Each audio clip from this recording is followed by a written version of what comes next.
नमस्कार दोस्तों, एक बार फिर से स्वागत है आपका एक और नए लाइव सेशन में। कैसे हैं आप? जय श्री राम, राधे राधे। एक बार फिर से आप सबका हार्दिक स्वागत, अभिनंदन। चर्चा करेंगे आज के सेशन के अंदर भारतीय राजनीति विज्ञान के अंदर एक आपका टॉपिक आता है विधायिका, कार्यपालिका और न्यायपालिका। आज इसी पर हम जो है वो चर्चा करेंगे। बट उससे पहले आप सबका हार्दिक स्वागत, अभिनंदन। लाभू राम चौधरी जी, हर हर महादेव। आयुष वर्मा, कैसे हैं आप? जगदीश जी, स्वागत आपका, कैसे हैं? अशोक जी कह रहे हैं कि 9th से लेकर 12वीं तक राजस्थान अध्ययन भी करवाओगे? सर, नहीं करवाएंगे। क्यों नहीं करवाएंगे? क्योंकि राजस्थान अध्ययन पहले लगता था, लगभग 2017-18 में लगता था। अभी वर्तमान में जो पुस्तक लग रही है हमारा राजस्थान कक्षा 6 से लेकर 10 तक, वो हमें पढ़नी है और वो हम आपको पढ़ा चुके हैं। अभी उसकी 10वीं क्लास चल रही है। तो राजस्थान अध्ययन थोड़ा सा ओल्ड मैटर है, ओल्ड बुक है और लेटेस्ट बुक हमें पढ़नी चाहिए हमेशा। और वर्तमान में जो पुस्तक लग रही है उसी से ज्यादा क्वेश्चन बनने के चांस जो है वो रहते हैं। इसीलिए हम आपको राजस्थान अध्ययन नहीं करवा रहे हैं। अनीता मीना, संतोष चौधरी, नरेश गुप्ता, शाहिला मोदी, वर्षा भटनागर, प्रकाश, सुस्मिता, कैसे हैं आप? एसएन मीना, लिया मिश्रा, निशा कुमारी, बीआर एंड आयुष, आप सबका भी बहुत बहुत स्वागत और अभिनंदन।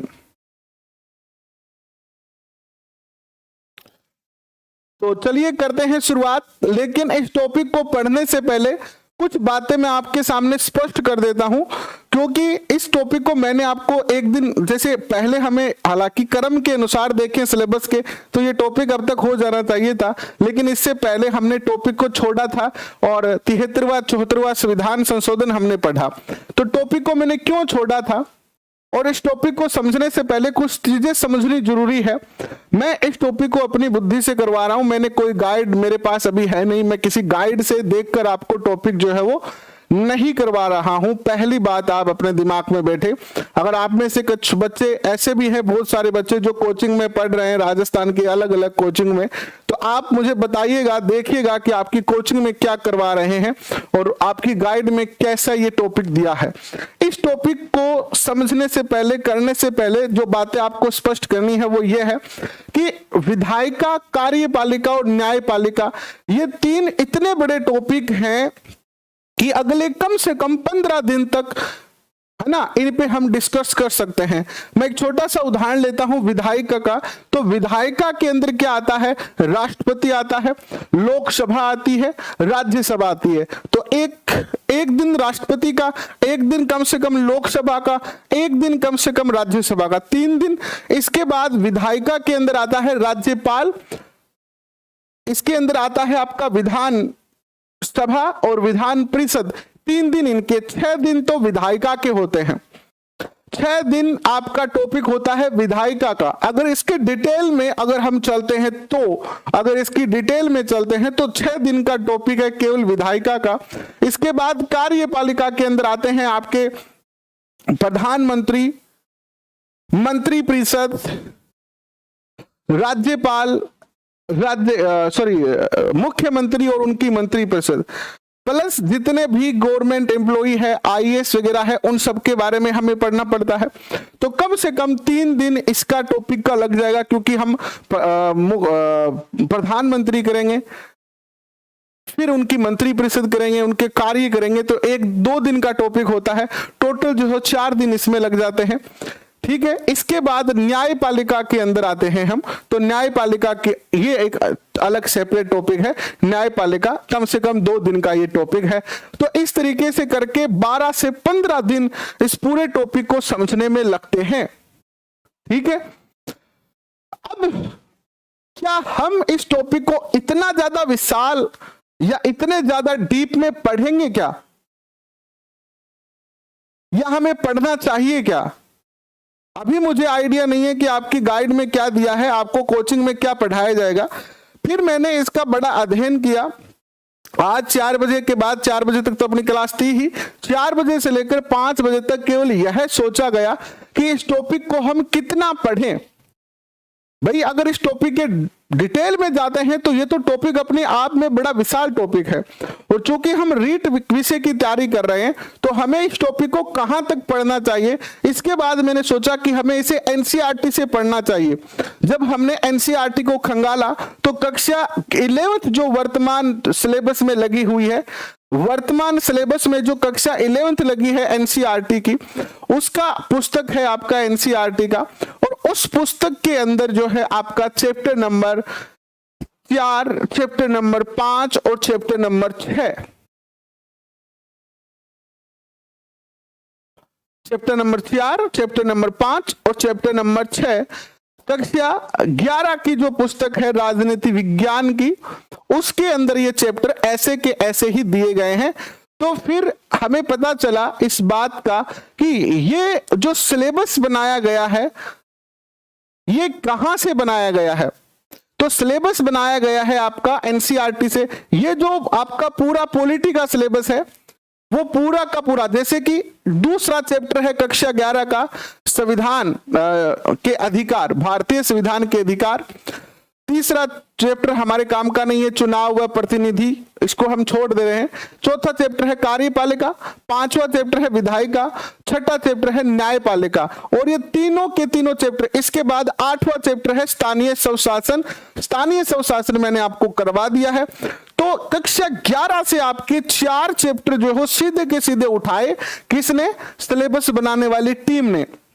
भाई कोई भी टीम जो सिलेबस बनाती है ना, वो किसी ना किसी पुस्तकों को आधार मान के सिलेबस बनाती है। और जब इसका विश्लेषण किया गया तो हमारा जो पॉलिटी का सिलेबस है एसएसटी के अंदर, उसका जो बेस है वो एनसीईआरटी है। तो फिर हमने सोचा कि हम, चूंकि हमारे इस टॉपिक से एक क्वेश्चन पूछा जाना है, ज्यादा से ज्यादा करेंगे तो 2 क्वेश्चन पूछे जाएंगे। यानी पॉलिटी का जो पार्ट है इसमें ज्यादा क्वेश्चन ऐसे नहीं है कि बहुत सारे क्वेश्चन आएंगे। अब पॉलिटी के अंदर आपके 4-5 टॉपिक है, तो अगर टोटल 10 क्वेश्चन भी आते हैं तो एक टॉपिक का 2 क्वेश्चन बनता है। तो हम अपना समय इतना ज्यादा विस्तृत पढ़ने में नहीं लगाएंगे कि हम अलग से पढ़ें राष्ट्रपति को, हम जो है वो विधान सभा को अलग से पढ़ें, लोकसभा को अलग से पढ़ें, राज्यसभा को अलग से पढ़ें और मुख्यमंत्री को अलग से पढ़ें। इतना ज्यादा समय लगाने की बजाय हमने इसका सबसे अच्छा जो हमें लगा, ये मेरे व्यक्तिगत है, मुझे ऐसा लगा है क्योंकि हमारा सिलेबस बना है एनसीईआरटी की कक्षा 11 की भूगोल से, तो हमें कक्षा 11 ही पढ़नी चाहिए, ऐसा मुझको लगता है। तो मैं अपनी बुद्धि से आपको कक्षा 11 का जो कार्यपालिका है, जो विधायिका है, जो न्यायपालिका है, वो इस टॉपिक के अंदर करवाने जा रहा हूं। राजेश कुमार कह रहे हैं कि सर शुरू करो। देखिए राजेश कुमार, मैं जहां खड़ा हूं और आप जहां हो, अभी आप छात्र के दृष्टिकोण से पढ़ रहे हो, मैं एज ए अध्यापक के दृष्टिकोण से पढ़ा रहा हूं, और मैं अपनी ये जिम्मेदारी समझता हूं कि जो भी मेरे परिवार के सदस्य इस सेशन को देख रहे हैं, अर्थात आप ही मेरे परिवार के सदस्य हो, तो आपको मैं पूर्ण रूप से, बिल्कुल आपके दिमाग में ये क्लियर होना चाहिए कि हम कहां से पढ़ रहे हैं, क्यों पढ़ रहे हैं, और अगर मान लीजिए इसको हम ऐसे पढ़े तो क्या होगा और इसको ऐसे पढ़े तो क्या होगा। इसीलिए मैंने ये 5 मिनट की या 2 मिनट की जो राम कहानी आपको बताई है इस टॉपिक को शुरू करने से पहले, इसको समझना बहुत जरूरी है ना, क्योंकि ये टॉपिक बहुत बड़ा टॉपिक है, लेकिन जो इस सिलेबस में डाला गया है उसको शॉर्ट रूप में डाला गया है। ये एनसीईआरटी से लिया गया है, तो जहां से टॉपिक को लिया गया है वहां से हम उठा रहे हैं। भाई एग्जामिनर ने जहां से टॉपिक उठाया है हम उसी चीज को पढ़ रहे हैं, ठीक है। तो हो सकता है कि आपकी कोचिंग में इसको बड़ा पढ़ाया जाए या छोटा पढ़ाया जाए, तो आप इस बात को जो है ध्यान में रखते हुए मेरे साथ पढ़ेंगे। बेसिक जानकारी से शुरुआत करते हैं। हम क्या पढ़ रहे हैं? राजस्थान सरकार का गठन व कार्य, एसएसटी के लिए विधायिका, कार्यपालिका और न्यायपालिका, जिसमें आज हम चर्चा करने वाले हैं किसकी? आज हम चर्चा करने वाले हैं विधायिका की। आज हम किसकी चर्चा करने वाले हैं? विधायिका की जो है वो चर्चा करने वाले हैं। अगर मान लीजिए कि अगर हमारे सिलेबस कर्ता को हमसे पूछना होता राष्ट्रपति के बारे में, तो वो टॉपिक डाल देता राष्ट्रपति ना, उपराष्ट्रपति, वो टॉपिक अलग से डाल देता, लोकसभा, राज्यसभा, तो उसको उसके बारे में ज्यादा हमसे नहीं पूछना है, वो बेसिक जानकारी पूछना चाहता है। ठीक है, तो चलिए करते हैं शुरुआत। आज हम सबसे पहले जो है वो विधायिका की चर्चा करते हैं। क्या होती है विधायिका? मैंने पूरा आपको एनसीईआरटी से पढ़ा रहा हूं। आज हम एनसीईआरटी का चैप्टर नंबर जो है वो कर रहे हैं। कौन सा? आज हम एनसीईआरटी का चैप्टर नंबर जो है वो कर रहे हैं विधायिका, यानी चैप्टर नंबर 5 कर रहे हैं। ठीक है, चैप्टर नंबर 5 कर रहे हैं। बट चैप्टर नंबर 5 शुरू करने से पहले कुछ चीजों को आप समझ लीजिए। देखिए विधायिका क्या होती है। विधायिका क्या होती है, सबसे पहले आपके दिमाग में यह क्वेश्चन तो आ ही रहा होगा कि विधायिका है क्या। क्या होती है विधायिका? विधेयक। विधायिका कौन होती है? जो विधेयक प्रस्तुत करती है, जो बिल प्रस्तुत करती है और उस बिल को पास करके कानून बनाती है, वो ही क्या होती है? विधायिका होती है। अर्थात बिल या विधेयक प्रस्तुत करने वाली या जो विधेयक या बिल पास करे वो ही क्या कहलाएगी? विधायिका कहलाएगी।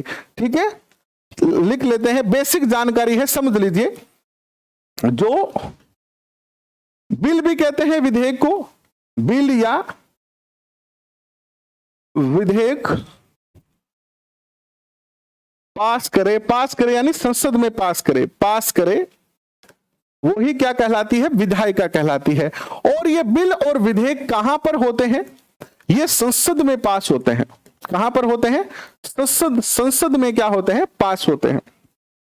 लेकिन हमारे देश में चूंकि द्विसदनात्मक व्यवस्था भी है और हमारा देश केंद्र और राज्य में क्या है? डिवाइडेड है। क्या है? केंद्र और राज्य में डिवाइडेड है। तो ये जो विधायिका है ये हमारे देश में 2 स्तर पर कार्य करती है। विधायिका जो हमारे देश में है वो 2 स्तर पर कार्य करती है।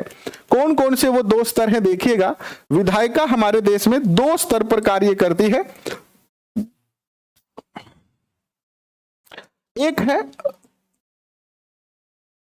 एक तो है केंद्र स्तर पर और दूसरी है राज्य स्तर पर। केंद्र स्तर पर जो विधायिका होती है उसको हम किस नाम से जानते हैं? केंद्र स्तर पर जो विधायिका होती है उसको हम संसद के नाम से जानते हैं। ठीक है, किसके नाम से जानते हैं? संसद के नाम से जानते हैं। और जो इसी को हम संघीय विधायिका भी कहते हैं। इसी को हम क्या कहते हैं? संघीय विधायिका भी कहते हैं। या आप ऐसे कह लीजिए केंद्र स्तर पर जो विधायिका होती है उसे कहते हैं संघीय विधायिका, और राज्य स्तर पर जो विधायिका होती है उसे कहते हैं राज्य विधायिका। क्या कहते हैं? राज्य विधायिका कहते हैं। यहां तक किसी को कोई दिक्कत नहीं है। अब देखिए, आप सबको पता है कि जो केंद्र स्तर पर या राज्य विधायिका होती है उसको हम क्या कहते हैं? संसद कहते हैं। क्या कहते हैं? संसद कहते हैं।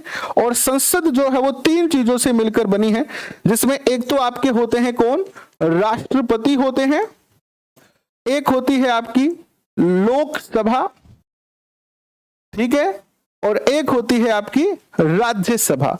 क्या होती है? राज्यसभा होती है। होती है कि नहीं होती? तो केंद्र स्तर पर जो विधायिका है उसमें क्या आएगा? राष्ट्रपति आएगा, लोकसभा आएगी और राज्यसभा आएगी। अगर केंद्र स्तर पर हमें विस्तार से विधायिका पढ़नी है तो हमें पूरे के पूरे संसद टॉपिक को पढ़ना पड़ेगा।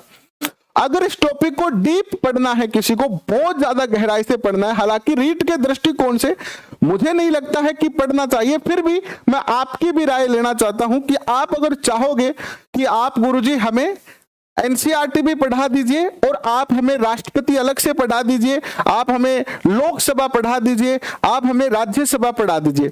अपने पास समय है, कोई दिक्कत नहीं है। 5 दिन लगेंगे, वहां 10 दिन लग जाएंगे, हम इनको और ज्यादा डिटेल में भी पढ़ लेंगे। लेकिन जो मेरा व्यक्तिगत अनुभव कहता है वो ये कहता है कि हमें एनसीईआरटी ही पढ़ना चाहिए। फिर भी अगर आप कहोगे, आपकी ऐसी इच्छा होगी, तो हम इस तरीके का भी प्रयास जो है वो कर सकते हैं। अब देखिए, राज्य स्तर पर जो विधायिका होती है उसे कहते हैं विधानमंडल। क्या कहते हैं इसको? विधानमंडल कहते हैं।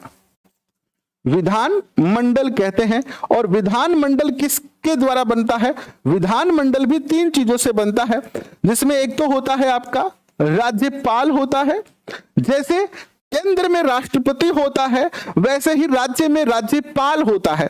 जैसे केंद्र में राष्ट्रपति होता है वैसे ही राज्य में राज्यपाल होता है। राज्य के अंदर जो है वो विधानसभा होती है, विधानसभा होती है, और विधान जो है वो विधानसभा और विधान परिषद होती है। क्या होती है? विधान परिषद होती है। क्या होती है? विधान परिषद होती है। इसको थोड़ा सा सही करके लिख लेते हैं। राज्यसभा पहले लिख लो ताकि याद करने में आपको आसानी हो जाए। राज्यसभा और लोकसभा, लोकसभा। अब देखिए, संसद जो आता है वो संविधान के अनुच्छेद कौन से में आता है? अनुच्छेद 79 में आता है। राज्यसभा जो आती है वो किस में आती है? अनुच्छेद 80 में आती है। लोकसभा जो आती है अनुच्छेद 81 में आती है। ज्यादा से ज्यादा ये पूछा जा सकता है। ये बनता है आपका पूरा टॉपिक। अगर हमें विधायिका के बारे में जानना है तो हमें इन सारे टॉपिकों को पढ़ना पड़ता है। यानी इतने सारे टॉपिक पढ़ेंगे। कितने? 1 2 3 4 5 और 6। ये 6 टॉपिक मिलकर क्या बनते हैं? विधायिका बनती है। अब हम, ये तो बेसिक जानकारी हो गई, ठीक है? क्या होगी? बेसिक जानकारी हो गई। अब हम पढ़ते हैं एनसीईआरटी के अकॉर्डिंग, ठीक है? सीधे सीधे हम बिंदु पर आते हैं। ये तो आपको बेसिक जानकारी दे दी है। अगर अपने पास, हालांकि एक बार तो समय है हमारे पास, एक बार हम बेसिक तरीके से सिलेबस कर लेते हैं। फिर अगर आवश्यकता फील हुई आपको लगा कि भाई हमें थोड़ा और डिटेल से पढ़ाना है, टेलीग्राम का लिंक नीचे डिस्क्रिप्शन में दिया हुआ है, आपको दिख जाएगा। नीचे जो यहाँ एक हरी सी पट्टी चल रही है उस पर भी टेलीग्राम का लिंक लिखा हुआ है। टेलीग्राम का लिंक आपको आसानी से मिल जाएगा, ठीक है? अब चलते हैं, अपना जो टॉपिक है वो एनसीईआरटी से पढ़ने का प्रयास करते हैं। एनसीईआरटी कक्षा 11 का सार मैं आपके सामने प्रस्तुत कर रहा हूं। एनसीईआरटी कक्षा 11 चैप्टर नंबर 5 विधायिका का सार मैं आपके सामने प्रस्तुत करूंगा, जिसके अंदर जो है वो कार्य, विधायिका क्या होती है, विधायिका क्या होती है, विधायिका के क्या कार्य होते हैं, विधायिका क्यों आवश्यक होती है, और विधायिका के कौन कौन से भाग होते हैं, इन सब बिंदुओं के ऊपर अपन जो है थोड़ी सी विस्तार से चर्चा according to NCERT chapter number 5 के अकॉर्डिंग करते हैं। अगर आप सही टेलीग्राम लिंक पे अगर जुड़े हुए हैं, अगर आप सही टेलीग्राम चैनल पे जुड़े हुए हैं तो आपको हर सेशन की पीडीएफ सेशन एंड होते ही मिल जा रही है, कोई दिक्कत नहीं है। अगर आप किसी गलत चैनल पे जुड़ गए तो वो एक अलग मैटर बनता है फिर, ठीक है? अब चलते हैं, देखिएगा क्या कहा गया है विधायिका के बारे में कि विधायिका या विधान मंडल, इसे ही विधान मंडल कहते हैं, किसी राजनीतिक व्यवस्था के उस संगठन या इकाई को कहा जाता है जिसे कानून व जन नीतियां बदलने व हटाने का अधिकार हो। विधायिका का कार्य क्या है? विधायिका किसे कहते हैं? विधायिका उसे कहते हैं, उस राजनीतिक व्यवस्था को विधायिका कहते हैं जिसे कानून बनाने, जन नीतियां यानी लोगों के लिए नई नई योजना बनाने, किसी पुराने कानून को बदलने और नए कानून को लागू करने के क्या हो? अधिकार हो। और हमारे देश में कानून बनाने का, कानून को बदलने का, कानून को हटाने का अधिकार किसके पास होता है? केंद्र में संसद के पास होता है और राज्य में विधान मंडल के पास होता है।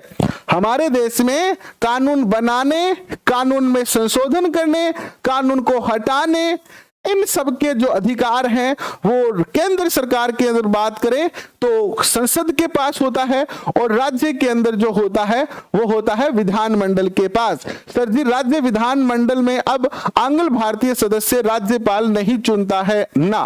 बिल्कुल नहीं चुनता है। अब जो है वो सदस्य जो आंग्ल भारतीय हैं उनको हटा दिया गया है, ठीक है? नेक्स्ट देखिएगा, किसी विधायिका के सदस्यों को विधायक कहा जाता है। ठीक है, विधायिका के प्रकार की बात करते हैं तो विधायकों के दो निम्नलिखित प्रकार होते हैं। विधायिका के दो प्रकार होते हैं। ठीक है, विधायिका करना था, यहां पर थोड़ा सा टाइपिंग मिस्टेक है। विधायिका के दो प्रकार होते हैं, एक होती है संघ विधायिका जिसे हम संसद कहते हैं, अभी हमने पढ़ा है। एक तो होती है संघ विधायिका जिसे क्या कहते हैं, संसद कहते हैं। हाँ, लोकसभा में भी बंद कर दिया है। लोकसभा में दो सदस्य लोकसभा में दो सदस्य चुने जाते थे जिनको बंद कर दिया है अब आंग्ल भारतीयों को। एक तो होती है संघ की विधायिका जिसे संसद कहते हैं, दूसरी होती है राज्य की विधायिका जिसे विधानमंडल कहते हैं। अब देखिए तीसरा आता है संघ की। अब पहले बात करते हैं संघ की विधायिका। संघ की विधायिका को संसद कहा जाता है। यह राष्ट्रपति और दो सदन राज्यसभा, लोकसभा और राष्ट्रपति इन तीनों से बनती है। तो हमेशा याद रखना जो संघ की विधायिका है या संसद है, संसद किनके सहयोग से बनती है? संसद के तीन मुख्य पार्ट होते हैं, राष्ट्रपति, लोकसभा और राज्यसभा। कोई भी जो कानून होता है, मान लीजिए कोई कानून बनाना चाहती है सरकार, तो लोकसभा में प्रस्तुत किया जाएगा, लोकसभा से पास होने के बाद राज्यसभा में जाएगा और राज्यसभा में पास होने के बाद किसके पास जाएगा? राष्ट्रपति के पास जाएगा। और राष्ट्रपति जब उस पर फाइनली हस्ताक्षर करेगा, उसको मंजूरी देगा, तब जाकर वो कानून जो है वो कानून बनता है। अगर इन तीनों स्थितियों में, चाहे लोकसभा हो, राज्यसभा हो या राष्ट्रपति हो, कोई भी इसके ऊपर जो है वो सहमति प्रकट नहीं करता है, मान लीजिए लोकसभा में कोई कानून प्रस्तुत हुआ, लोकसभा में वो पास हो गया, राज्यसभा में उसको जो है वो पुनर्विचार के लिए भेजा जा सकता है, तो कानून नहीं बनेगा वो। मान लीजिए कि कोई कानून लोकसभा में पास हो गया, राज्यसभा में पास हो गया, लेकिन राष्ट्रपति के पास जाता है और राष्ट्रपति उस पर हस्ताक्षर नहीं करता है, तो राष्ट्रपति उसे पुनर्विचार के लिए या संशोधन के लिए उसको वापस क्या कर सकता है? रिटर्न कर सकता है। ये बात आप जरूर याद रखिएगा। तो तीनों की सहमति जरूरी है, लोकसभा की, राज्यसभा की और राष्ट्रपति की। इसके बाद देखिएगा विधायिका का चुनाव जनता द्वारा होता है। ये जो विधायिका होती है इसका चुनाव कौन करता है? जनता द्वारा होता है। इसीलिए यह जनता का प्रतिनिधि बनकर कानून का निर्माण करता है। लोकतंत्रीय शासन में विधायिका का महत्व बहुत अधिक होता है। भारत में संसदीय शासन प्रणाली अपनाई गई है जो कि ब्रिटेन की प्रणाली से ली गई है। एक बहुत ही प्यारा क्वेश्चन बनता है कि भारत में जो शासन है या विधायिका है उसकी कौन सी प्रणाली है? तो यहां पर जो है वो कौन सी प्रणाली है? संसदीय शासन प्रणाली है। तो क्वेश्चन पूछा जाएगा आपसे, क्वेश्चन को नोट कर सकते हैं आप चाहे तो, कि भारत ने संसदीय शासन प्रणाली किस देश से ली है? भारत ने संसदीय शासन प्रणाली जो है वो किस देश से ली है? तो भारत ने संसदीय शासन प्रणाली ब्रिटेन से ली है। कहां से ली है? ब्रिटेन से। हमने अपने संविधान में जो संसदीय शासन प्रणाली है वो कहां से ली है? ब्रिटेन से ली है। ये क्वेश्चन आप जरूर याद रखिएगा, ऐसे क्वेश्चन पूछे जाएंगे आपसे। देखो अगर एग्जामिनर को, देखो एक थोड़ा सा मैं और अपने सिलेबस का विश्लेषण कर देता हूं कि एग्जामिनर को पूछना था हमसे कि 73वां और 74वां संविधान संशोधन बताओ, तो उसने सिलेबस में लिख दिया 73वां 74वां संविधान संशोधन। हालांकि अगर वो स्थानीय स्वशासन लिख देता तब भी हमें 73वां 74वां तो पढ़ना ही पड़ता ना, लेकिन उसने अलग से लिखा। यहां उसने अगर राष्ट्रपति को पूछना होता, वो चाहता है कि आपको बेसिक जानकारी होनी चाहिए, ठीक है, तो ज्यादा इस टॉपिक को डिटेल में पढ़ने का फायदा नहीं होगा।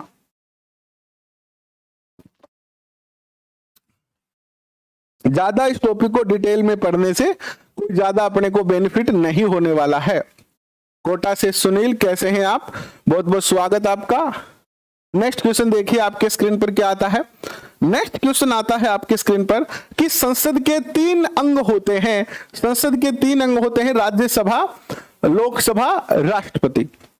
कोई क्रम नहीं है ऐसा वैसे कर्म देखें तो अनुच्छेद के तहत कर्म बनते हैं, ठीक है, लेकिन कौन सा भी बता देना, कोई फर्क नहीं है, कर्म वगैरह ऐसा कुछ पूछा नहीं जाता है। संविधान के अनुच्छेद 76 के अनुसार भारतीय राष्ट्रपति को संसद में 2 सदनों के साथ सम्मिलित किया गया है।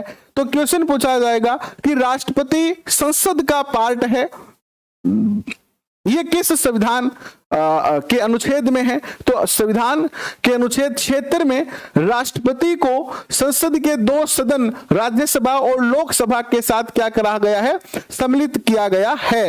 यानी राष्ट्रपति, लोकसभा और राज्यसभा क्या कहलाती है? संसद कहलाती है। अब बात आती है कि संसद की आवश्यकता क्या है, क्यों आवश्यकता पड़ी हमें संसद की? बिना संसद क्या काम चल सकता था?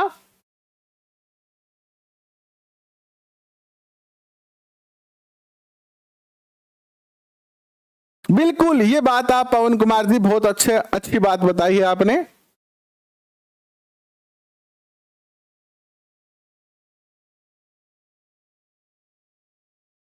और मनोज, आप पहले भी आपको ब्लॉक किया जा चुका है और आप अभी भी बातों पे ज्यादा ध्यान दे रहे हैं। आप जब जब भी सेशन में होते हैं आप बातें ही करते हैं। आपसे निवेदन है कि आप पढ़ें ताकि आपका जीवन और ज्यादा बेहतर बन सके। पढ़ाई में ध्यान दे लीजिए, ज्यादा बेटर रहेगा। कोई नाराज है तो नाराज होने दीजिए। दूसरों की नाराजगी दूर करेंगे कि अपने भविष्य को सुधारेंगे। आपको कम से कम 5 से 7 बार ब्लॉक किया जा चुका है रीड 2021 से, और फिर आप फोन करके कहते हैं कि सर अनब्लॉक करो, हम आपको अनब्लॉक करते हैं। फिर आप कहते हैं कि सर हम बात नहीं करेंगे। आपको क्या लेना है किसी की नाराजगी से? कोई नाराज रहे, राजी रहे, पहले अपने जीवन को सुधारो, पढ़ लो, जिंदगी बदल जाए। ताकि बाकी आपकी मर्जी है, बातें करते रहना, फिर मनाते रहना रूठे को। भारतीय लोकतंत्र में संसद, देखो अगर तकदीर को मना लोगे ना, तकदीर यानी किस्मत, किस्मत कैसे मनती है? अभी हमारी किस्मत हमसे रूठी हुई है, अभी हमारी किस्मत हम रूठी होती है तो लोग जानकर भी अनजान बन जाते हैं। समझ रहे हैं आप क्या कह रहा हूं मैं आपको? कि जब वक्त बदलेगा ना तो सारे रूठे हुए मान जाएंगे। तो रूठे हुए को मनाने का प्रयत्न न करके अपनी किस्मत को मनाओ, अपने तकदीर को मनाओ। और वो कैसे मानेगा? जब आप बहुत बेहतरीन तरीके से मेहनत करेंगे और सफल हो जाएंगे। जब एक बार सफल हो जाएंगे तो सारी दुनिया स्वतः ही मान जाएगी, सब मान जाएंगे। बाकी आपकी मर्जी है। मैं तो आपको पिछले 1 साल से समझा रहा हूं, लेकिन आपके ऊपर कोई फर्क नहीं पड़ रहा है इस बात का। चलो कोई बात नहीं है। संसद की आवश्यकता क्यों है? भारतीय लोकतंत्र में संसद जनता की सर्वोच्च प्रतिनिधि संस्था है।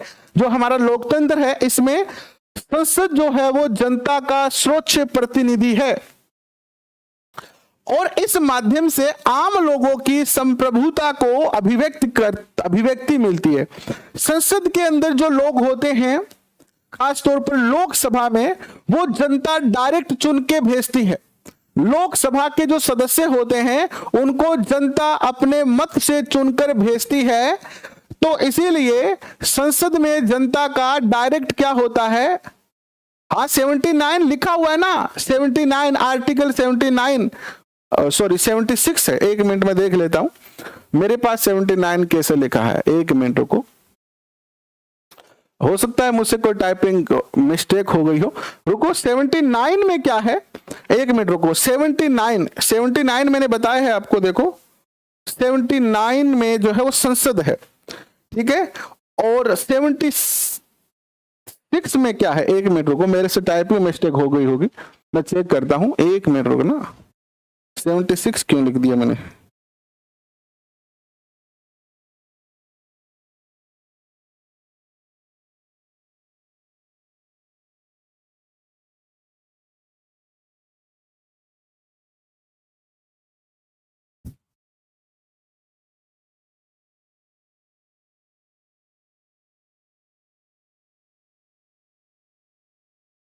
हाँ, यहां पर 79 है, यहां पे टाइपिंग मिस्टेक हो गई है भैया। यहां पे जो है ना टाइपिंग मिस्टेक हो गई है, सॉरी। यहां पर 79 कर लीजिए, 79 है यहां पर। देखो पीछे लिखा भी है यहां पर मैंने यहां पर आपको सही बताया था लेकिन टाइपिंग में मिस्टेक हो गई। 79 में आता है संसद, बिल्कुल सही कहा है आपने, 79 ही है। 76 में तो महान्यायवादी की नियुक्ति के बारे में कहा गया है। सो सॉरी, इसके लिए टाइपिंग मिस्टेक के लिए खेद प्रकट करते हैं हम। ठीक है, बहुत बहुत धन्यवाद आपका। ये थोड़ी सी टाइपिंग मिस्टेक हो गई है।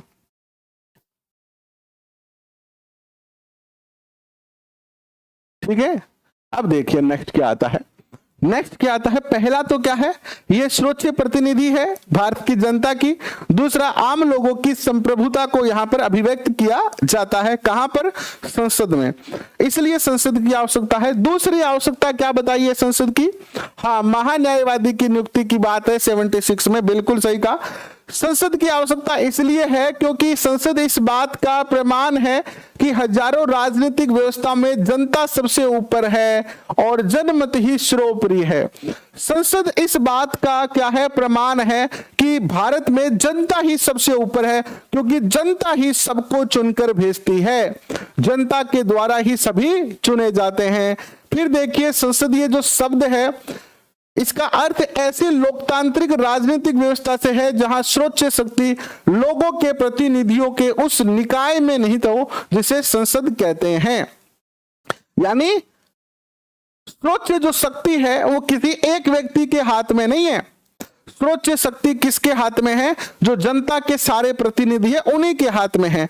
प्रधानमंत्री है या राष्ट्रपति हो, वो अकेला कोई शक्ति का प्रयोग नहीं कर सकता है। अगर हमारे देश से जैसे धारा 370 थी तो धारा 370 को हटाई गई, तो ऐसे नहीं कि प्रधानमंत्री ने ऐसे ही कहा कि धारा 370 हटा दो और धारा 370 हट गई। नहीं, उसको संसद में लाया गया, लोकसभा में बिल प्रस्तुत किया गया, लोकसभा में उस पर बहस होती है, बहस के बाद पक्ष और विपक्ष के लोगों के द्वारा क्वेश्चन पूछे जाते हैं, फिर चुनाव होता है।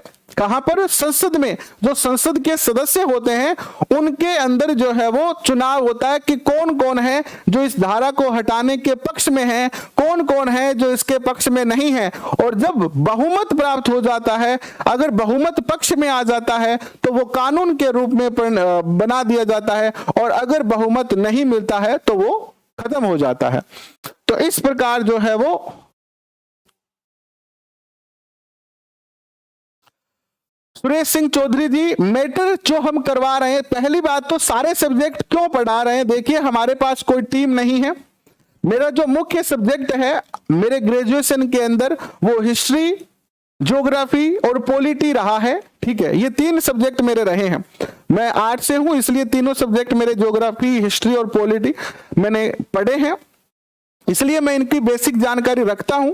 मैं ये नहीं कह रहा हूं कि मैं पॉलिटी का विषय विशेषज्ञ हूं, ठीक है, लेकिन मैंने पढ़े हैं, ग्रेजुएशन में पढ़े हैं, प्लस 2010 से लगभग अब तक हम तैयारी करते आ रहे हैं तो हमने खुद पढ़े हैं। हम आपको केवल उतना टॉपिक करवा रहे हैं जितना आपके एग्जाम के दृष्टिकोण से सही है। अभी इस सेशन के शुरू में इस बात पर मैं चर्चा कर चुका हूं कि आज जो टॉपिक हम पढ़ रहे हैं वो कैसे पढ़ रहे हैं, कहां से पढ़ रहे हैं और क्यों पढ़ रहे हैं। तो शुरुआत के 8 मिनट का जो समय है उसको आप दोबारा देखिएगा पीछे करके वीडियो को, तो आपको समझ में आ जाएगा कि ये सेशन हम एनसीईआरटी क्लास 11 चैप्टर नंबर 5 पढ़ रहे हैं, और उसमें जो मैटर है वो ही मैं आपके सामने रख रहा हूं। अब देखिए, संसद के कार्य क्या होते हैं। संसद का कार्य है कार्यपालिका का नियंत्रण करना। संसद विधायिका है। संसद क्या है? विधायिका है। और विधायिका का कार्य क्या है? जो कार्यपालिका है उस पर नियंत्रण करना। और नियंत्रण कैसे करती है? वो कानून बनाकर। जैसे मान लीजिए आप गवर्नमेंट कर्मचारी हैं, आप अध्यापक बनेंगे, तो संसद में कानून बना दिया गया कि अध्यापक बनने के लिए आपको एक लिखित परीक्षा देनी पड़ेगी। अब बिना लिखित परीक्षा के आप अध्यापक नहीं बन सकते हैं। कानून है कि आपको अगर अध्यापक बनना है तो आपका बीएड होना चाहिए या बीएसटीसी होना चाहिए। अब कोई बिना बीएड बीएसटीसी के प्राइमरी और माध्यमिक के अध्यापक नहीं बन सकते हैं। मीन क्या है कि जो कार्यपालिका है उसका नियंत्रण कौन करता है? कार्यपालिका का नियंत्रण कौन करता है? कार्यपालिका का जो नियंत्रण है वो विधायिका करती है। कार्यपालिका पर नियंत्रण कौन करती है? विधायिका करती है। यह बात आप जरूर याद रखिएगा। और कार्यपालिका में कौन आएंगे? कार्यपालिका में कौन आएंगे? प्रधानमंत्री, मंत्रिमंडल और जितने भी गवर्नमेंट एम्प्लॉय है वो आएंगे। राज्य के अंदर कौन आएंगे? मुख्यमंत्री, उप मुख्यमंत्री और मंत्रिमंडल प्लस जितने भी गवर्नमेंट एम्प्लॉय है वो आएंगे कार्यपालिका में। विधायिका में कौन आते हैं? राष्ट्रपति, लोकसभा, राज्यसभा, राज्यपाल एंड राज्य की जो संस्थाएं हैं, राज्य विधान परिषद और विधानसभा, ये सब जो है वो इसमें आते हैं। करंट अफेयर की क्लास अभी नहीं करवाएंगे, करंट अफेयर केवल दिसंबर में करवाएंगे, ठीक है। फ्लैगशिप योजना आपको करवा दी गई है शंकर चौधरी, आप जाके देख सकते हैं, आपको हमारे प्लेलिस्ट में मिल जाएगी फ्लैगशिप योजनाएं। कार्यपालिका का नियंत्रण देखिए, संसद का एक महत्वपूर्ण कार्य है। मंत्रिपरिषद की चूक और वचनबद्धता की जवाबदेही तय करता है ये, और उस पर अपने नियंत्रण के अधिकार का प्रयोग करता है। धारा 75(3) में स्पष्ट कहा गया है कि मंत्रिपरिषद तभी तक कार्यरत रह सकती है, मंत्रिपरिषद तभी तक कार्यरत रह सकती है जब तक कि उसे लोकसभा का विश्वास प्राप्त हो। जैसे ही आप लोकसभा में विश्वास मत खो देते हैं, सरकार गिर जाती है। जैसे ही आप लोकसभा में विश्वास मत खो देते हैं, आपकी सरकार गिर जाएगी, और सरकार गिर जाएगी तो मंत्रिपरिषद भी विखंडित हो जाएगी, मंत्रिपरिषद भी विखंडित हो जाएगी। तो मंत्री लोग जो कार्य करेंगे उस पर नियंत्रण कौन करती है? विधायिका करती है। जो राजनेता है वो काम करेंगे, इस पर नियंत्रण कौन करती है? विधायिका करती है, ठीक है।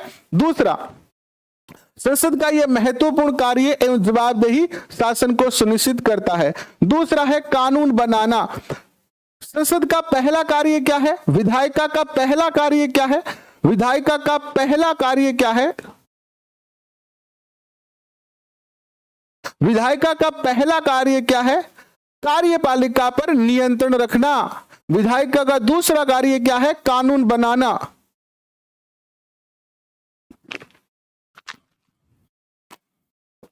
कानून बनाना, कोई भी नया कानून बनाना, किसी भी पुराने कानून में अपडेट करना, यानी उसमें संशोधन करना।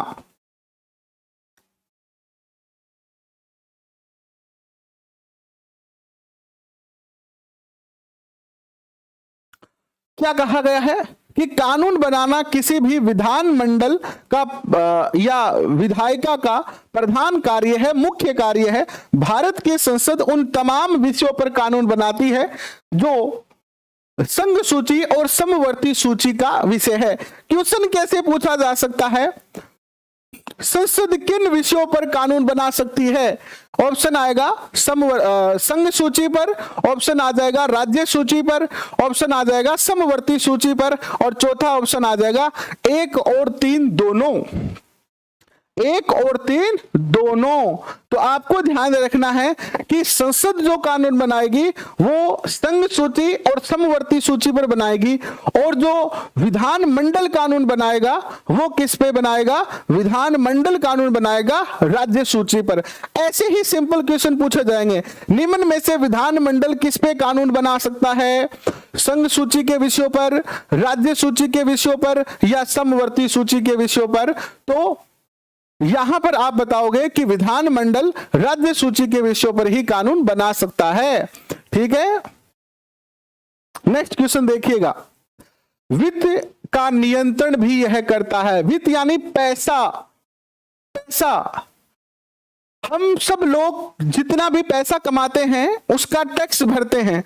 आप एक पेन से लेकर कॉपी, नोटबुक, गाइड जो भी मार्केट से खरीदते हो उस सब पर आप जीएसटी पे करते हो कि नहीं करते हो? आप जब गवर्नमेंट जॉब लग जाओगे तो आपको इनकम टैक्स भी भरना पड़ेगा। तो जितना भी टैक्स जाता है वो सरकार के खजाने में जाता है, और सरकार के खजाने में जो पैसा होता है उस पैसे का कितना यूज करना है, कहां पर यूज करना है, किस योजनाओं में यूज करना है, इन सब का ध्यान भी कौन रखती है? विधायिका रखती है, ठीक है। तो देखिए, वित्त का नियंत्रण संसद खासकर लोकसभा वित्त के कार्य क्षेत्र में महत्वपूर्ण अधिकार का प्रयोग करती है। विधायिका का यह सुनिश्चित करना होता है कि सार्वजनिक निधि की उगाही और व्यय उसकी अनुमति से किया जाए। इसीलिए जो है वो धन विधेयक, कौन सा विधेयक? धन विधेयक किसमें प्रस्तुत किया जाता है? आपसे पूछा जाएगा कि अगर संसद में धन विधेयक प्रस्तुत करना हो तो कहां किया जाएगा? लोकसभा में या राज्यसभा में? तो याद रखना, धन विधेयक हमेशा कहां प्रस्तुत होता है? लोकसभा में होता है। और धन विधेयक क्या होता है? धन से संबंधित, खजाने से कोई पैसा निकालना है तो वो धन विधेयक होता है। तो धन विधेयक किस में आएगा? धन विधेयक आएगा लोकसभा में प्रस्तुत किया जाएगा हमेशा। राज्यसभा में धन विधेयक कभी भी प्रस्तुत नहीं किया जाता है, कभी भी नहीं किया जाता है। इसके बाद विमर्श शुरू करना, किसी मुद्दे पर चर्चा करना। सभी महत्वपूर्ण प्रशासनिक नीतियों की चर्चा संसद के पटल पर होती है। लिहाजा न केवल मंत्रिमंडल संसद का परामर्श हासिल करता है और कमियों के बारे में जानता है, बल्कि पूरे देश को भी सार्वजनिक महत्व के विषय में जानकारी मिलती है। कोई भी नया विधेयक लाया जाता है, चाहे किसान कानून हो, चाहे ये आपका जो अग्निवीर योजना हो, चाहे 370 का हटाना हो, चाहे ट्रिपल तलाक हो, ये सारे मुद्दे जब संसद में आए तो हम सबने इनको टीवी पर देखा कि नहीं देखा? राज्यसभा और लोकसभा चैनल पर जिस लोगों को जिस विषय में इंटरेस्ट होता है वो संसद की कार्रवाई को लाइव देखते हैं। इससे जनता को जानकारी मिलती है कि उन्होंने जो प्रतिनिधि चुन के भेजे हैं वो क्या कार्य कर रहे हैं, वो किस तरीके से कार्य कर रहे हैं। और प्लस कोई भी कानून बनने से पहले उस पर चर्चा होती है, विचार विमर्श होता है। ठीक है, नेक्स्ट देखिएगा, आप हमें रोज लाइव देख सकते हैं क्लास में आएंगे तो, ठीक है। अगर नहीं आएंगे तो फिर आप नहीं देख पाएंगे, बस सीधा सा कार्य है। संवैधानिक कार्य करना, संविधान के अंतर्गत संसद एकमात्र निकाय है जो संविधान में संशोधन के लिए कोई प्रस्ताव पेश कर सकती है। संशोधन का प्रस्ताव किसी भी सदन, लोकसभा या राज्यसभा में पेश किया जा सकता है। इसके बाद निर्वाचन संबंधी कार्य, निर्वाचन किनका? राष्ट्रपति का, उपराष्ट्रपति का निर्वाचन करना। इसके अलावा जो है वो विभिन्न सदस्यों का निर्वाचन करना, विभिन्न समितियों बनाना, पीठासीन पदाधिकारी का निर्वाचन करना, उप पीठासीन अधिकारी का निर्वाचन करना। ये सारे कार्य भी कौन करती है? संसद ही करती है। ठीक है, ये सारे कार्य भी संसद करती है। फिर आता है न्यायिक कार्य करना। न्यायिक कार्य का क्या अर्थ होता है? संसद के पास राष्ट्रपति, उपराष्ट्रपति, सुप्रीम कोर्ट व हाई कोर्ट के जजों के साथ साथ संघ व राज्य लोक सेवा आयोग के अध्यक्षों यानी आरपीएससी, यूपीएससी के अध्यक्ष हो गए एंड उनके सदस्य हो गए, सीएजी हो गया, इनके ऊपर महाभियोग भी चलाया जा सकता है। अगर मान लो कि राष्ट्रपति पर, उपराष्ट्रपति पर, हमारे जो सुप्रीम कोर्ट के और हाई कोर्ट के जो जज हैं उनको हटाना है या यूपीएससी के अध्यक्ष को हटाना है, तो इन सब पर जो है वो महाभियोग भी जो है वो लाया जाता है। और महाभियोग कहां लाया जाएगा? संसद में लाया जाएगा। लंपी पर कोई बिल क्यों नहीं लाया जा रहा है? इसका एक कारण है, देखिएगा राम रतन जी, लंपी जो रोग है ये पूरे भारत में नहीं फैला हुआ है, ठीक है। और जो ये विषय है, राज्य सूची का भी विषय है, ठीक है। आपने पढ़ा होगा वन्य पशु। अभी हमने आपको जब बढ़ाया था इससे पहले वाले सेशन में, तो मैंने एक बात पढ़ाई थी कि वन्य जीव, पशुधन, ये जो सारे विषय हैं ये राज्य सूची के विषय हैं, राज्य सूची के विषय हैं। तो इन पे जो कानून बनाने का अधिकार है, कोई विधेयक लाने का अधिकार है, कोई बिल लाने का जो अधिकार है वो राज्य सूची का है। तो राज्य सरकार इस पे बिल लाएगी। राज्य सरकार क्या लाएगी? बिल लाएगी। लंपी अगर महामारी घोषित हो जाती और पूरे देश में फैल जाती तो फिर जो है वो केंद्र सरकार इस पे जो है वो सोच सकती थी, तब इस पे केंद्र सरकार कार्य करती। लेकिन ये जैसे यूपी, राजस्थान, एमपी, गुजरात, हरियाणा, इन्हीं राज्यों में फैला हुआ है। और चूंकि ये राज्य सरकार का भी विषय है तो राज्य सरकारों को इसकी जो है जिम्मेदारी लेनी चाहिए। हाँ, अगर राज्य सरकारों के पास इस रोग की रोकथाम के लिए पैसे की कमी आ रही है तो वो केंद्र सरकार को जो है वो सहायता के लिए कह सकती है, उनसे पैसे मांग सकती है। लेकिन हमारी जो राज्य सरकारें हैं वो तो अभी राजनीति में उलझी हुई है ना, कि हमारे जो अशोक गहलोत जी है वो वहां आगे अध्यक्ष बनेंगे कि नहीं बनेंगे, को राजस्थान में मुख्यमंत्री कौन बनेगा। हमारी सरकार तो इसमें उलझी हुई है, ठीक है, इसमें उलझी हुई है। तो सरकार को अभी शुद्ध नहीं है कि राज्य में लंपी रोग फैला हुआ है, ठीक है, तो इसके लिए उन्हें हमें ही जगाना चाहिए। हालांकि हमारे राजस्थान में दवाइयां फ्री है पशुओं के लिए, लेकिन महामारी है और थोड़ा सा सरकार को सजग होकर कार्य करना चाहिए। नेक्स्ट देखिएगा, संसद के जो सदन है वो कितने हैं? 2 सदन है, लोकसभा है और राज्यसभा है। सबसे पहले लोकसभा के बारे में देखिए। लोकसभा वैधानिक रूप से लोगों का सदन होता है और भारत में द्विसदनीय जो है वो क्या है? भारत की द्विसदनीय संसद का निचला सदन है ये, ठीक है, जिसमें उच्च सदन राज्यसभा है। निचला सदन क्या कहलाता है? लोकसभा। और उच्च सदन क्या कहलाता है? राज्यसभा कहलाता है। लोकसभा के सदस्य अपने अपने निर्वाचन क्षेत्रों का प्रतिनिधित्व करते हैं। क्वेश्चन पूछा जाएगा कि लोकसभा के सदस्य किसका प्रतिनिधित्व करते हैं?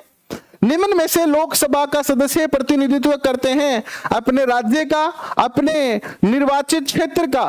तो हमेशा याद रखिएगा, जिस क्षेत्र से लोकसभा का सदस्य चुन के आया है, जैसे हमारे चूरू में है तो चूरू का जो सदस्य है, जैसे हमारे चूरू में राहुल कस्वा है, तो राहुल कस्वा जो है वो केवल हमारे चूरू क्षेत्र का ही क्या करता है? प्रतिनिधित्व करता है। जबकि राज्यसभा के जो सदस्य होते हैं वो राज्यों का क्या करते हैं? प्रतिनिधित्व करते हैं। जो राज्यसभा के सदस्य होते हैं वो राज्यों का प्रतिनिधित्व करते हैं, ये आप याद रख सकते हैं, ठीक है।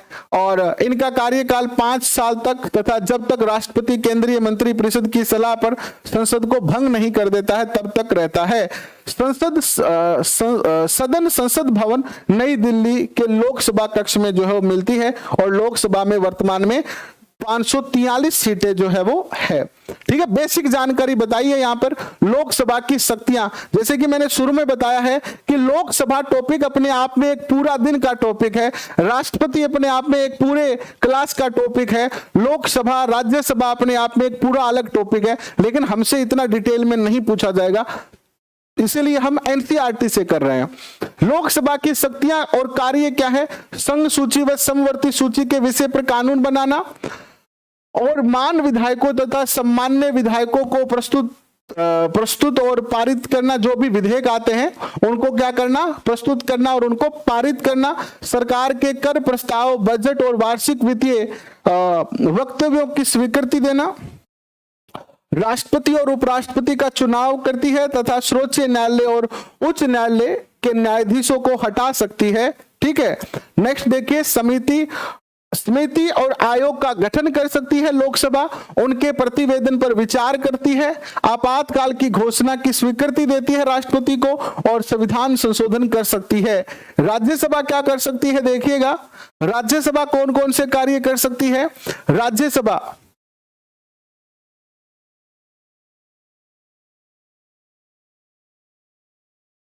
जी ज्योति जी, हम इसके लिए बहुत ही जो है वो ईश्वर से प्रार्थना करते हैं कि आपकी गाय भी जल्दी से ठीक हो, ठीक है। राज्यसभा संवैधानिक रूप से राज्यों का परिषद यानी राज्यों की परिषद है, यानी अनौपचारिक रूप से ये बुजुर्गों का घर कहलाता है। भारत की द्विसदनीय यहाँ पर ये ऊपरी सदन कहलाती है। वर्तमान में इसमें जो है 245 सदस्य हैं, जिनमें से 233 सदस्य राज्य से और बाकी जो 12 सदस्य हैं वो केंद्र शासित प्रदेशों से आते हैं, 12 या 13 सदस्य, ठीक है। और अपने बैलेट के माध्यम से जो है वो एकल हस्तांतरित वोटों का उपयोग करके इनको चुना जाता है। राष्ट्रपति कला, साहित्य, विज्ञान और उनके योगदान के लिए जो है वो 12 सदस्यों को क्या करता है? नियुक्त करता है। 233 तो क्या आते हैं? चुन के आते हैं और 12 जो सदस्य हैं उनको राष्ट्रपति क्या करता है, मनोनीत करता है। ठीक है, अभी एक बार टॉपिक पे चर्चा कर लेते तो ज्यादा ठीक रहेगा।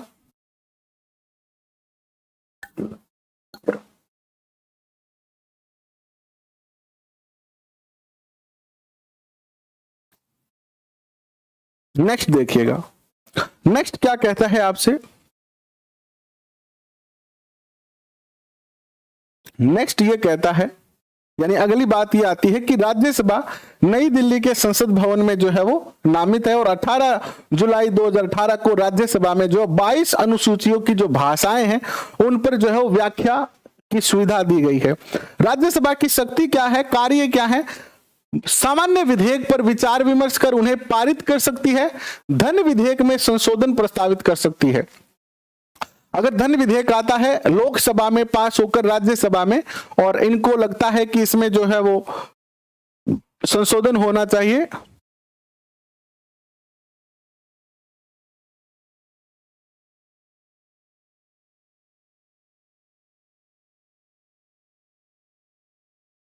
तो ये संशोधन प्रस्तावित कर सकती है, संवैधानिक संशोधन को पारित कर सकती है और प्रश्न पूछकर संकल्प तथा प्रस्ताव प्रस्तुत करके कार्यपालिका पर नियंत्रण कर सकती है, राष्ट्रपति और उपराष्ट्रपति के चुनाव में भाग लेती है ये, और उन्हें सर्वोच्च न्यायालय और उच्च न्यायालय के न्यायाधीशों के पद से हटा भी सकती है ये। उपराष्ट्रपति को हटाने का प्रस्ताव केवल राज्यसभा में पारित होगा। अगर उपराष्ट्रपति को हटाना है तो उसका प्रस्ताव कहां पारित होगा, केवल राज्यसभा में पारित होगा। केवल कहां होगा, राज्यसभा में ही पारित होगा। मैं यहां पर आपको जो एनसीईआरटी पढ़ा रहा हूं ना, मैं सीधी सीधी बात आपको सेशन शुरू होने से पहले ही कह चुका हूं कि जिस व्यक्ति ने, जिस अध्यापक ने ये सिलेबस बनाया पॉलिटी का, उसने कुछ नहीं किया। उसने अपने स्कूल की किताब उठाई कक्षा 11 और 12 की और उसके टॉपिक, 4 टॉपिक तो उन्होंने किस में डाल दिए, कक्षा 11 के डाल दिए, और 3 टॉपिक जो है इन्होंने कक्षा 12 के और 9 के, 8 के, 10 के डाल दिए। इतने ही टॉपिक है हमारे, टोटल 5 ही तो टॉपिक हैं। तो ये सारे के सारे टॉपिक एनसीईआरटी से डाले गए हैं, इसीलिए हम एनसीईआरटी पढ़ रहे हैं। बस पॉलिटी के लिए एनसीईआरटी बहुत है। पॉलिटी के लिए, अर्थशास्त्र के लिए आप अगर देखोगे एसएसटी का जो कोर्स है नया जुड़ा है, जो नए टॉपिक जुड़े हैं वो सारे के सारे एनसीईआरटी से जुड़े हैं। तो एसएसटी के लिए एनसीईआरटी बेस्ट है। यह संसद को राज्य सूची के विषय पर कानून बनाने का भी अधिकार देती है, यानी संसद में जो राज्य सूची के विषय हैं उन पर भी कौन कानून बनाती है, लोकसभा बनाती है। राज्य की विधायिका की बात करें तो राज्य में विधानमंडल होता है, संसद हमारी राष्ट्रीय विधायिका है। राज्यों में विधायकों को विधानमंडल कहते हैं। भारतीय सदन में 2 सदन होते हैं, 2 सदनों वाली विधायिका है। इसी प्रकार जो है वो राज्य में राज्य का और केंद्र में केंद्र का होता है। द्विसदनात्मक विधायिका स्थापित करने का विकल्प देती है, यानी भारतीय संविधान जो है वो राज्यों को भी द्विसदनात्मक व्यवस्था लागू करने का क्या देती है, स्वतंत्रता देती है, जिसमें विधानसभा और विधान परिषद तो होते हैं। क्या होता है, विधानमंडल जो होता है ना, जो विधानमंडल होता है उसमें टोटल 3 चीजें होती है। एक तो होता है राज्यपाल, एक होता है विधान सभा और एक होती है विधान परिषद। क्या लिख दिया, विधान परिषद। अब देखो ये 2 तो क्या है, अनिवार्य है राज्यों के लिए। राज्यपाल और विधानसभा होना तो अनिवार्य है। प्रत्येक राज्य के अंदर एक राज्यपाल और एक विधानसभा तो क्या होगी, अनिवार्य रूप से होगी ही होगी। हाँ, उपराष्ट्रपति राज्यसभा का पदेन अध्यक्ष होता है, इसीलिए उपराष्ट्रपति को अगर हटाना है तो इसका विधेयक केवल राज्यसभा में ही पारित होगा। तो इसमें याद रखना कि ये 2 तो क्या है, राज्यपाल और विधानसभा अनिवार्य है और विधान परिषद क्या है, ऐच्छिक है। ऐच्छिक है। वर्तमान में 6 राज्य ऐसे हैं जहां पर द्विसदनीय विधायिका है, जिसमें विधान परिषद भी है और विधानसभा भी है। पहले 7 थे, पहले कितने थे? 7 थे। अब कितने हैं? आंध्र प्रदेश, महाराष्ट्र, कर्नाटक, तेलंगाना, बिहार और उत्तर प्रदेश। इसके अलावा 2020 के अंदर जो है वो ओडिशा और असम, ओडिशा व असम को भी स्वीकृति मिल गई है। इन दोनों को भी क्या मिल गई है? स्वीकृति मिल गई है। कहां से? संसद से स्वीकृति मिल चुकी है कि आप भी विधानसभा बना सकते हैं। हालांकि राजस्थान ने भी जो है वो विधान परिषद के लिए क्या भेज रखा है? अपना प्रतिवेदन भेज रखा है, लेकिन राजस्थान को अभी स्वीकृति नहीं मिली है। अभी वर्तमान में कितने हैं? आंध्र प्रदेश, महाराष्ट्र, कर्नाटक, तेलंगाना, बिहार, उत्तर प्रदेश 6 हैं। 2 को स्वीकृति मिल चुकी है, ये भी जुड़ जाएंगे तो 8 हो जाएंगे, लेकिन अभी हमें 6 ही बताने हैं। संसद में 2 सदनों की आवश्यकता क्यों होती है? भारत जैसे विविधता, देखो 2 सदनों की क्यों आवश्यकता है? इसलिए आवश्यक है क्योंकि भारत एक बहुत विशाल देश है, बड़ा देश है और उसकी बहुत बड़ी जनसंख्या है।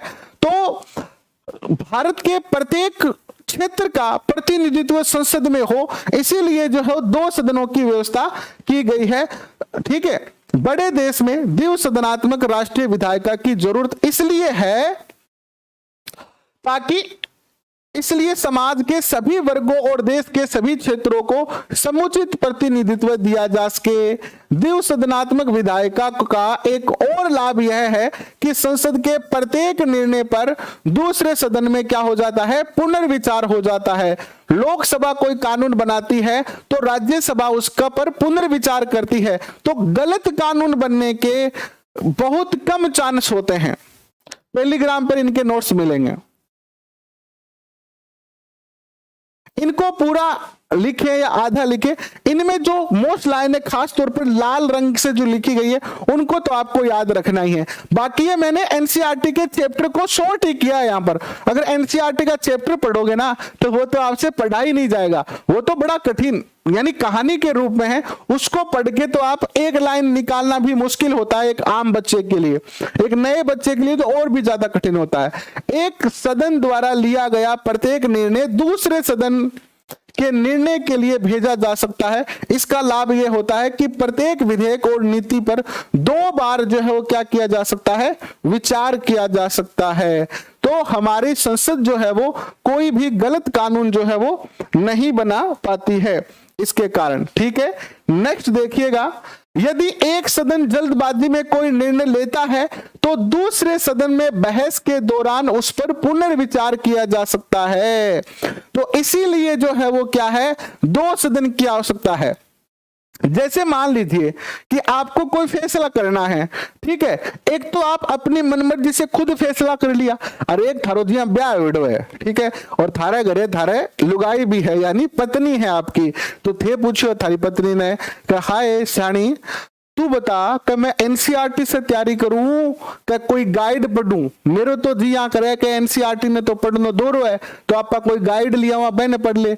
तो मान लो आपका मन तो ये कर रहा है, आपका निर्णय तो क्या था कि आप कोई गाइड पढ़ ले, लेकिन थारी पत्नी जी की है वो शानी लुगाई बा बोली शानो थे गाइड तो 2021 में ही पढ़ी, 2022 में भी पढ़ी, 2018 में भी पढ़ी, लेकिन अब की बार नहीं थे एनसीईआरटी पढ़ो, एनसीईआरटी से थारा ज्यादा फायदा होगा।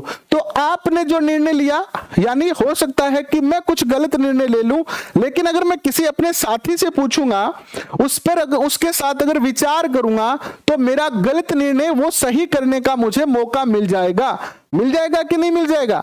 तो इसीलिए इसी तरीके से जो है वो संसद बनाई गई है, 2 सदनात्मक बनाई गई है कि अगर एक सदन में कोई निर्णय जल्दबाजी में कोई गलत निर्णय हो जाए, कोई गलत कानून बन जाए, तो ऐसी कंडीशन में जो है वो दूसरे सदन में उस पर पुनर्विचार हो सकता है। ठीक है, तो इस तरीके की ये सारी की सारी व्यवस्था जो है वो है।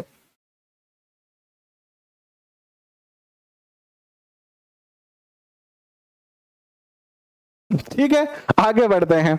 नेक्स्ट देखिएगा, सदन कानून कैसे बनाती है? जो संसद होती है वो कानून कैसे बनाती है? सबसे पहले विधेयक चाहे वो वित्त विधेयक अगर नहीं है, अगर वित्त विधेयक नहीं है तो देखो याद रखना, वित्त विधेयक जो होगा वो हमेशा लोकसभा में जाएगा। कहां जाएगा? लोकसभा में जाएगा। तो वित्त विधेयक अगर नहीं है तो किसी भी सदन में पेश किया जा सकता है, विधेयक समिति के पास भेजा जाएगा, उस पर चर्चा होगी यानी बहस होगी, फिर समिति अपनी रिपोर्ट देगी। इसके बाद जो है रिपोर्ट को स्वीकार या अस्वीकार किया जाएगा, या तो उसको स्वीकार कर लिया जाएगा या अस्वीकार कर लिया जाएगा। फिर सदन में विधेयक पर विस्तृत चर्चा होगी, है ना। विस्तृत चर्चा में आप क्वेश्चन पूछ सकते हो, आपके मन में कोई उलझन है तो वो उलझन पूछ सकते हो। इसके बाद विधेयक को या तो पारित किया जाएगा या रद्द कर दिया जाएगा। अगर संसद के या लोकसभा के, राज्यसभा के ज्यादातर सदस्य इसमें अगर सहमति करते हैं यानी बहुमत प्राप्त हो जाता है तो ये पास हो जाता है, और बहुमत अगर प्राप्त नहीं होता तो ये क्या हो जाता है? रद्द हो जाता है। विधेयक दूसरे सदन में भेजा जाता है, जैसे लोकसभा में पास हो गया तो राज्यसभा में भेजा जाएगा। दूसरा सदन या तो उसको मंजूर करता है या इस पर सुझाव देता है और इसको सुधारने के लिए भेजता है। फिर राष्ट्रपति के पास भेजते हैं और राष्ट्रपति भी इसको जो है वो स्वीकृत कर सकता है या पुनर्विचार के लिए भेज सकता है। सबके पास ऑप्शन है कि वो स्वीकृत करे या फिर रद्द करे या पुनर्विचार के लिए भेजे। तो इस प्रकार से कोई कानून बनता है तो उसके 3 स्टेप बनते हैं। कोई कानून बनता है तो उसके कितने स्टेप बनते हैं? 3 स्टेप, लोकसभा, राज्यसभा और राष्ट्रपति। ठीक है। इसके बाद राष्ट्रपति की मंजूरी मिलने पर विधेयक कानून बन जाता है। इसके बाद देखिए, वित्त विधेयक केवल लोकसभा में ही पेश किया जाता है। प्रश्नकाल क्या होता है? क्वेश्चन पूछा जा सकता है। प्रश्नकाल लोकसभा की बैठक शुरू होने का जो पहला घंटा होता है, जैसे मान लीजिए लोकसभा की बैठक 10 बजे शुरू हुई तो 10 से लेकर 11 बजे तक का जो समय होता है वो प्रश्नकाल होता है, जिसमें विपक्ष की जो पार्टी होती है, वो जिसकी सरकार होती है, उससे प्रश्न पूछा जा सकता है। लेकिन वो प्रश्न जो है वो पहले बताना पड़ेगा। जैसे मान लीजिए कल संसद की कार्रवाई होने वाली है, कल जो है लोकसभा की जो है वो लोकसभा स्तर शुरू होने वाला है, जैसे मानसून स्तर शुरू होने वाला है, तो मैं पहले दिन मुझे क्या क्या पूछना है, जैसे मुझे शिक्षा मंत्री से क्या पूछना है कि भाई रीट की भर्ती आप कब करवा रहे हैं, तो जो मैं ऐसे आम जनता नहीं पूछ सकती है, जिसको हमने प्रतिनिधि के रूप में चुन के भेजा वो ही पूछ सकता है। तो वो क्या करेगा, पहले दिन ही जो है वो अपने प्रश्न सबमिट कर देगा। कहां पर? लोकसभा में। या राज्य है तो राज्य है तो विधानसभा में प्रस्तुत कर देगा। फिर जो है उस प्रश्न से संबंधित जो मंत्री होता है, जैसे हमारे शिक्षा मंत्री है तो शिक्षा मंत्री के पास वो प्रश्न जाता है और वो उत्तर देता है। ये तो होता है प्रश्नकाल, यानी जब संसद का अधिवेशन चल रहा होता है तो उस समय प्रतिदिन प्रश्नकाल आता है। लोकसभा की बैठक का पहला घंटा प्रश्न के लिए होता है, जिसमें मंत्रियों को सदस्यों के तीखे प्रश्नों का जवाब देना होता है। इसमें प्रश्न पहले से जो है वो तय किए होते हैं। इसके बाद आता है आपका प्रश्नकाल। सरकार की कार्यपालिका और प्रशासनिक एजेंसियों की निगरानी रखने का सबसे प्रभावी तरीका है। दूसरा एक होता है शून्यकाल। शून्यकाल में भी प्रश्न पूछे जाते हैं, लेकिन शून्यकाल में आपको प्रश्न पहले से देने की जरूरत नहीं है, आप कोई भी प्रश्न पूछ सकते हैं शून्यकाल में। और इसमें संसद सदस्य किसी भी महत्वपूर्ण मुद्दे को उठा सकता है, पर मंत्री उसका उत्तर दे इसके लिए बाध्य नहीं है। यानी विपक्ष कोई भी प्रश्न पूछ सकती है, कोई भी मुद्दा उठा सकती है, लेकिन सरकार इसका उत्तर दे ये अनिवार्य नहीं है। सरकार की मर्जी है कि उत्तर देना चाहती है कि नहीं देना चाहती है। तो ये आपकी विधायिका जो है वो पूरी हो गई है। देखो, विधायिका टॉपिक एनसीईआरटी में बस इतना ही है। एनसीईआरटी के अंदर जो विधायिका टॉपिक है वो इतना ही है। जबकि मैंने आपको क्या कहा है कि अगर हम चूंकि एनसीईआरटी से पढ़ रहे हैं, क्योंकि एनसीईआरटी ही हमारा बेस है, हमारे सिलेबस का जो बेस है वो क्या है? एनसीईआरटी ही है। हमारे सिलेबस का जो बेस है, जहां से हमारा सिलेबस उठाया गया है, वो क्या है? एनसीईआरटी है। और एनसीईआरटी का चैप्टर नंबर 4, 5, 6 यही इन तीनों टॉपिकों का क्या है? आधार है। लेकिन फिर भी अगर आपकी इच्छा होगी तो हम इन टॉपिकों पर विस्तार से चर्चा कर सकते हैं। टोटल ये 6 टॉपिक बनते हैं: राष्ट्रपति, राज्यसभा, लोकसभा, राज्यपाल, विधानसभा और विधान परिषद। ठीक है, एक बार अपना सिलेबस पूरा करते हैं, फिर अपने पास समय है बहुत सारा, भी 3 महीने से ज्यादा का समय है, तो आगे किसी दिन समय निकालकर आपको राष्ट्रपति अलग से करवा देंगे, लोकसभा अलग से करवा देंगे, राज्यसभा अलग से करवा देंगे, है ना। ठीक है, अब कल हम पढ़ेंगे कार्यपालिका और न्यायपालिका। ठीक है, अभी के लिए बस इतना ही, पीडीएफ इसकी टेलीग्राम पर मिल जाएगी। अभी के लिए बहुत बहुत धन्यवाद, थैंक यू, शुभ रात्रि।